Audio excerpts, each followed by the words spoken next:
मोदी जी आएगा। Modi ji world leader है, जिसको बोलते हैं हर जो इंडियन है ना वो प्राउड फील करते हैं। वो जो दीदी से लोग नाराज हैं, आपको लग रहा है? बहुत नाराज है। बहुत नाराज है। क्यों दादा? असुरक्षा का भाव घर कर गया है। आज महिलाएं डर से जीती हैं। ममता बनर्जी जैसे प्रोटेस्ट कर रही थी इलेक्शन के लिए, वैसे प्रोटेस्ट अगर आरजी करके घटना पे करती तो हम लोग उनको सपोर्ट करते, बट ऐसा कुछ उन्होंने किया नहीं। लोग डर के साथ जिएंगे, भय के साथ जिएंगे, गुंडे और अपराधियों की छाया में जिएंगे। बंगाल में लगता है कि दीदी दीदी ही चलेगी। हम हिंदू हम नहीं बोल सकते। हम हिंदू हम नहीं बता सकते। हिंदू है नहीं बता सकते। हाँ। डेमोक्रेसी है ना, लोकतंत्र है, कोई भी बोल सकता हमारे देश है, है कि स्वतंत्र। आजादी नहीं है बोलने का। विचार उन घुसपैठी बांग्लादेशियों के गुंडई के भरोसे उन लोगों से गुंडागर्दी करवा के, अपने थानेदारों से मदद करवा के यूथ को दीदी पर भरोसा भी नहीं है। यूथ को भरोसा। हाँ। एक जनरेशन को इसने खत्म कर दिया। भरोसा आप कहाँ बोल रहे हैं? हाँ। इस संपूर्ण पश्चिम बंगाल के बहुसंख्यक समाज के हिंदुओं को उन्होंने धमकी दिया। मेरा हाथ पांव भगवान दिया है। अल्टानो दौरकर बीजेपी सरकार। वो इसी को कहते हैं ख्याली पुलाव पकाना और झूठे वायदे करना। आज पश्चिम बंगाल का सत्य क्या है? तो ममता दीदी ने जो काम किया है यहाँ पर, लगातार बड़े डेवलपमेंट की बातें कही वो जाती तो क्या बोले, छोड़िए हटाइए। 100 रुपए की कमाई होती है तो 38 रुपया कर्ज चुकाने पे खर्च हो जाता है। उस राज्य का विकास क्या होगा? फ्रीबीज मिल रहा है बहुत, ममता दीदी की तरफ से घोषणा किया जा रहा है, इतना मिलेगा इतना मिलेगा। खुश हैं? नहीं, खुश नहीं है। नौकरी है बंगाल में तब ना खुश रहेंगे दादा। भाता से तो काम नहीं चलेगा ना दादा। खाता से काम नहीं चला। काम नहीं चलेगा दादा। दीदी ये पैसा आएगा कहाँ से? पैसा तो है नहीं आपके पास, तो आप झूठे वायदे कर रहे हैं। ये जनता समझ रही है इस सच्चाई को। क्या कीमत लगाया पश्चिम बंगाल के होनहार नौजवानों का? कीमत 50 रुपया डेली। 2011 से सरकार में है ममता बनर्जी। चुनाव आने के घोषणा पे उनके सब कुछ उनको याद आता है। फटेहाल और कंगाली के स्तर पे लाके खड़ा कर दिया हो। जिस सरकार ने इस राज्य से उद्योग धंधे बंद कर दिए हो। उन्होंने बोला था कि हमको फिर से चांस दीजिए, हम डबल नौकरी देंगे। कि डबल नौकरी देना तो दूर की बात। 4 मई को दिखाई पड़ेगा। 4 मई ममता गई, ये पक्का होना ही है। नमस्कार, मेरा नाम सागर कुमार है और आप न्यूज हाट देख रहे हैं। कोलकाता में हैं हम और लगातार जनता जनार्दन के रिएक्शंस आप तक पहुंचा रहे हैं और साथ में नेताओं की, पॉलिटिकल पार्टियों की तैयारी भी आपको बता रहे हैं। इस वक्त हमारे साथ बंगाल भाजपा के प्रभारी मंगल पांडे जी हमारे साथ मौजूद हैं। पहले तो बहुत बहुत स्वागत है सर। धन्यवाद, नमस्कार। सर, लगातार ग्राउंड जीरो पर हम लोग देख रहे हैं भाजपा इस बार खूब एग्रेशन मोड में दिखाई दे रही है। परिवर्तन यात्रा भी हुआ। पहले तो परिवर्तन यात्रा के बारे में क्या कहेंगे, कितना सक्सेस आप लोगों को लग रहा है? देखिए, पूरे राज्य में 9 हिस्से में परिवर्तन यात्रा निकाली गई और परिवर्तन यात्रा में जिस प्रकार से लोगों की जन भागीदारी हुई और 10 लाख से अधिक लोगों ने प्रत्यक्ष भागीदारी परिवर्तन यात्रा में आके प्रत्यक्ष रूप से यात्रा के साथ चल के की, वो साफ संदेश दे गया कि इस बार पश्चिम बंगाल का, चाहे वो उत्तर बंगाल का क्षेत्र हो, मध्य बंगाल का हो या दक्षिण बंगाल का क्षेत्र हो, आज बंगाल के गांव से लेकर शहर तक ममता हटाओ बंगाल बचाओ, 4 मई ममता गई, यही नारे गूंज रहे हैं, चल रहे हैं। और ये अब नारे ही नहीं रह गए हैं बल्कि ये जनिच्छा में तब्दील हो गया है। तो ये नारा तो लगातार चल रहा है कि भाई परिवर्तन की दरकार है, चाहे बीजेपी सरकार, ये नारे वास्तविक रूप से आम जनता के जेहन में हैं। लेकिन एक सवाल बहुत बड़ा है, टीएमसी ग्राउंड जीरो पर उतरकर जो तैयारी दिखा रही है और जो कल ममता बनर्जी ने अपना जो प्रेस कॉन्फ्रेंस किया, 10 बड़े वादे बंगाल की जनता से और फ्रीबीज, बड़े पैमाने पर फ्रीबीज, ये फ्रीबीज से कैसे? इसको इसी को कहते हैं ख्याली पुलाव पकाना और झूठे वायदे करना। आज पश्चिम बंगाल का सत्य क्या है? आज पश्चिम बंगाल का सत्य ये है कि जो भी कोई बच्चा जन्म लेता है पश्चिम बंगाल में, वह उस पर पश्चिम बंगाल की ममता बनर्जी की सरकार ने पहले ही 81,000 रुपये का कर्ज लाद दिया है। 81,000 रुपये के कर्ज के साथ एक बच्चा इस पश्चिम बंगाल में जन्म लेता है। पूरे राज्य पे देखें तो आज 18 लाख करोड़ रुपए का लोन है इस पश्चिम बंगाल के ऊपर में। ये ममता बनर्जी जी की सरकार के कारण ऐसी परिस्थिति बनी है।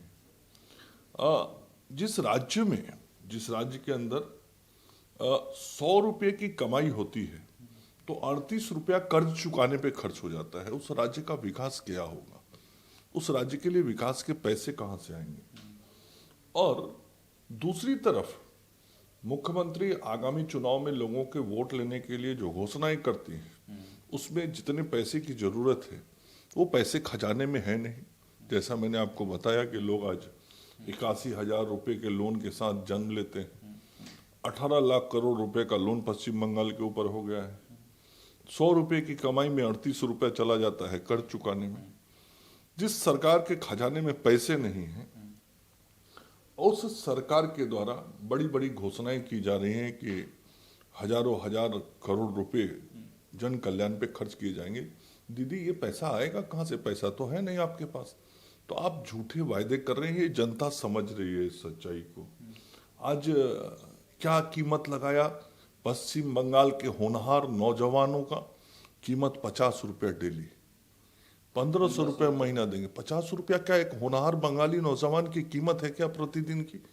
यही कीमत लगाएंगी आप बंगाल के नौजवान की? बंगाल के नौजवान क्या 50 रुपया ही कमा सकते हैं दिन में? और जिस राज्य के मुखिया का सोच ही हो कि हमारे राज्य का युवा 50 रुपये प्रतिदिन के लायक है, तो वह राज्य विकास की क्या कल्पना कर सकता है? हम इसी से सोच सकते हैं। बिल्कुल, ये बहुत बड़ा पॉइंट है। देखिए, हम भी लगातार जनता से बात कर रहे हैं और कल ही हमने जब युवाओं से बात किया टीएमसी के घोषणा पत्र आने के बाद, तो युवाओं में बहुत नाराजगी थी। लेकिन सबसे बड़ा सवाल है कि अब पैसे नहीं हैं बंगाल सरकार के पास, ममता दीदी के पास। बहुत सारी ऐसी सरकारें हैं, आप लोगों के भी बहुत सारे सरकारें चल रही हैं देश में जहाँ पैसे नहीं हैं। बिहार की ही आप ले लीजिए, बिहार में भी खजाना खाली होने की चर्चा बिल्कुल नहीं है। आज राज्य की सरकार काम कर रही है। राज्य की सरकार अपने सभी कर्मचारियों को सैलरी देती है, हम बोनस देते हैं, हम डीए देते हैं, हम डेवलपमेंट के काम करते हैं। हमारे जितने डेवलपमेंट के स्कीम्स प्लान्स हैं वो सब चल रहे हैं। हमने जिन भी योजनाओं की घोषणा की उन योजनाओं के तहत लोगों को पैसा देते हैं, लोगों को विकास के काम में लगाते हैं। फाइनेंशियल क्रंच तो यहाँ आया हुआ है। मैंने बताया ना कि एक बच्चा पैदा लेते ही वो 81,000 रुपये के कर्ज के साथ पैदा लेता है। इस राज्य के अंदर इन लोगों ने जो सिंडिकेट राज बना रखा है, उस सिंडिकेट राज के कारण 6,000 से अधिक कंपनियां छोड़ के भाग गई पश्चिम बंगाल को, बंद कर दिया अपना काम धंधा उद्योग रोजगार। और जहां से रोजगार धंधा उद्योग बंद होके भाग जाए, 6,000 कंपनियां भाग जाए, उस राज्य की क्या स्थिति होगी? तो ये ममता बनर्जी जी की सरकार ने ऐसी परिस्थितियां बना दी हैं कि आज यहाँ इस सरकार के अपने आर्थिक संसाधन के स्रोत सभी बंद हो चुके हैं और जो कुछ चल रहा है वो भारत की सरकार के सहयोग से, और भारत सरकार आदरणीय प्रधानमंत्री नरेंद्र मोदी जी के द्वारा जो जन कल्याण के कार्यक्रम और योजनाएं चलाई जाती हैं, उन योजनाओं को ही यहाँ धरती पे उतारा जाता है। और ममता बनर्जी की सरकार उन योजनाओं का नाम बदलने में भी संकोच और शर्म महसूस नहीं करती है। घर बनाया जाता है नरेंद्र मोदी जी के सरकार के द्वारा, और ममता बनर्जी की सरकार उसको बंगला बाड़ी का नाम दे देती है। तो अपने पास पैसा नहीं, भारत सरकार के पैसे की योजनाओं के नामकरण को भी बदलती है। लेकिन सच्चाई बंगाल की जनता जान रही है। इसलिए ऐसी सरकार जिसने आर्थिक रूप से इस राज्य को फटेहाल और कंगाली के स्तर पे लाके खड़ा कर दिया हो, जिस सरकार ने इस राज्य से उद्योग धंधे बंद कर दिए हो, जिस सरकार की सोची हो कि यहाँ के नौजवान के दिन भर की कीमत 50 रुपए है, ठीक है, तो वैसी सरकार के खिलाफ एक आक्रोश है। उससे भी बड़ा आक्रोश महिलाओं के मन में अपनी सुरक्षा को लेके। आज पूरे पश्चिम बंगाल के अंदर जो आरजी कर की घटना हुई या अन्य जो घटनाएं हुई, एक दो नहीं कई दर्जन घटनाएं हुई जिनमें महिलाओं की इज्जत, प्रतिष्ठा, अस्मिता को लूटा गया, और ममता बनर्जी जी की सरकार ने जाके कोर्ट के अंदर वैसे अपराधियों को बचाने का काम किया। आज महिलाओं में असुरक्षा का भाव घर कर गया है। आज महिलाएं डर से जीती हैं। महिलाएं अब उस डर और भय से बाहर निकलना चाहती हैं और एक स्वतंत्र वातावरण में, स्वतंत्र भारत में, स्वतंत्र माहौल में अपने अधिकारों के साथ जीना चाहती है। ममता बनर्जी की सरकार ने महिलाओं के अधिकार को कुंठित कर दिया है, उनके स्वाभिमान को कुंठित कर दिया है। तो ये सारा गुस्सा है इस सरकार के खिलाफ, जो 4 मई को दिखाई पड़ेगा। 4 मई ममता गई, ये पक्का होना ही है। ये ठीक बात है सर, लेकिन 4 मई ममता गई, जब बूथ पर आपके कार्यकर्ता पहुंचेंगे, आपके जो वोटर्स हैं बूथ तक जाएंगे, तब तो क्या प्लान है आपके पास? क्योंकि मैंने फील किया है, हम लोग लगातार पिछले ही दिनों से लगातार घूम रहे हैं, लोगों में एक डर है, बूथ पर जाएंगे तो मेरे साथ ये घटना हो सकती है, बूथ पर पहुंचने नहीं दिया जाएगा। और एक यह भी डर है जो पिछली बार लोगों ने फील किया, हम लोगों से ऑन कैमरा बहुत लोगों ने बताया है कि पिछली बार हम लोगों ने भाजपा को वोट दिया, भाजपा हार गई और उसके बाद फिर गायब हो गए बहुत सारे नेता और हम लोग झेल रहे हैं। तो ये वाला फीलिंग कैसे आप लोग दिलवा पाएंगे? यही तो इस बार के चुनाव का मुद्दा है। क्या इस लोकतांत्रिक राज्य में लोग डर के साथ जिएंगे, भय के साथ जिएंगे, गुंडे और अपराधियों की छाया में जिएंगे? आप ही स्वयं कह रहे हैं कि लोग बूथ तक जाने में डर महसूस करते हैं। तो क्या यही लोकतंत्र है जहां लोग मतदान केंद्र तक जाने के लिए सोचते हों? ये कतई इसे स्वच्छ और स्वतंत्र तरीके से मतदान की प्रक्रिया नहीं कह सकते। इसी को तो बाधित करती है ममता बनर्जी जी, इसी को तो कब्जा करती हैं और कब्जा करके वो वोट लेती हैं। कब्जा करने वाले कौन लोग हैं? वो घुसपैठिए लोग हैं जो बांग्लादेश से आए और उन बांग्लादेशियों के सहारे गुंडागर्दी करा के सही मतदाताओं को धमका के, जो आप स्वयं कह रहे हैं कि आपको ऑन कैमरा लोगों ने कहा है, ये सत्य है। उन घुसपैठी बांग्लादेशियों के गुंडई के भरोसे उन लोगों से गुंडागर्दी करवा के, अपने थानेदारों से मदद करवा के, तो फिर इस बार भी वो होगा सर? नहीं, ये ना हो, इसी की तो लड़ाई भारतीय जनता पार्टी लड़ रही है। हम तो लोकतांत्रिक तरीके से लड़ाई लड़ना जानते हैं, चाहते हैं, और हम लगातार पिछले कई चुनावों से बहुत ताकत के साथ, जो हमारे कार्यकर्ताओं का ताकत है, जो हमारे मतदाताओं की ताकत है, सबको संगठित करके लोकतंत्र को बचाने के लिए, इस पश्चिम बंगाल को बचाने के लिए, विकास के लिए, घुसपैठियों से बचाने के लिए लड़ाई लड़ रहे हैं। और मुझे पूरा विश्वास है कि इस बार की जनता ने के मन में जिस प्रकार का आक्रोश है, और जो आक्रोश आज सुनाई भी पड़ रहा है, दिखाई भी पड़ रहा है, वो मतदान के दिन दिखाई पड़ेगा आपको।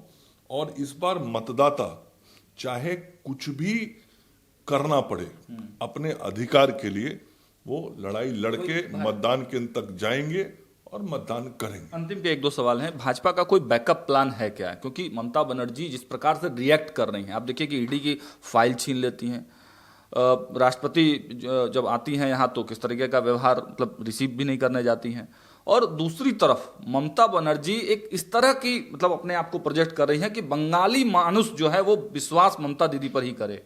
तो नहीं, आप स्वयं देख रहे हैं, या जो आपने बातें कही वही इस बात का उदाहरण है कि वो अंदर से किस प्रकार से बौखलाई हुई है। हाँ, ये तो एक बौखलाहट ही है। तो जब एक आदिवासी की बेटी जो इस देश की राष्ट्रपति हैं यहाँ आती हैं, तो उनको जो प्रोटोकॉल मिलना चाहिए, जो देश की राष्ट्रपति का इज्जत, सम्मान, प्रतिष्ठा है, जो उनको मिलना चाहिए, जो हम देना हम सब लोगों का कर्तव्य है, उस कर्तव्य को भी जो सरकार भूल जाती हो, जो सरकार जानबूझ के अपने ही देश के राष्ट्रपति को, वो भी जो आदिवासी समाज से आती हैं उनको अपमानित करती हो, जो सरकार केंद्र सरकार की एजेंसियों को लगातार प्रताड़ित करती हो, उनके कार्रवाई पर प्रश्न चिन्ह उठाती हो, जिस राज्य का मुख्यमंत्री फाइल लेके भागता हो, तो ये चीजें ही बता रही हैं कि वर्तमान मुख्यमंत्री विचलित हो गई हैं,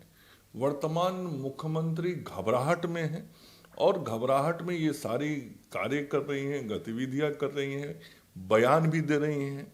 दिल्ली से लेके कलकत्ता तक अनावश्यक SIR के मुद्दे को उठा रही हैं। एक भी जनता का समर्थन उनको नहीं मिला है, एक जनता का समर्थन। कहीं पश्चिम बंगाल में आपने नहीं सुना होगा कि TMC को छोड़ के किसी ने भी SIR पर एक भी प्रश्न उठाए हो। तो ये घबराहट में है, अकुलाहट में है, बौखलाहट में है, और स्वाभाविक है जब 15 वर्षों की सत्ता किसी के हाथ से जाती हुई दिखाई पड़ती है तो उसकी तड़पड़ाहट ऐसी ही होती है जो आज दिखाई दे रही है। लेकिन ये लोकतंत्र है, इसमें जनता जो करती है वो सबको मानना पड़ता है।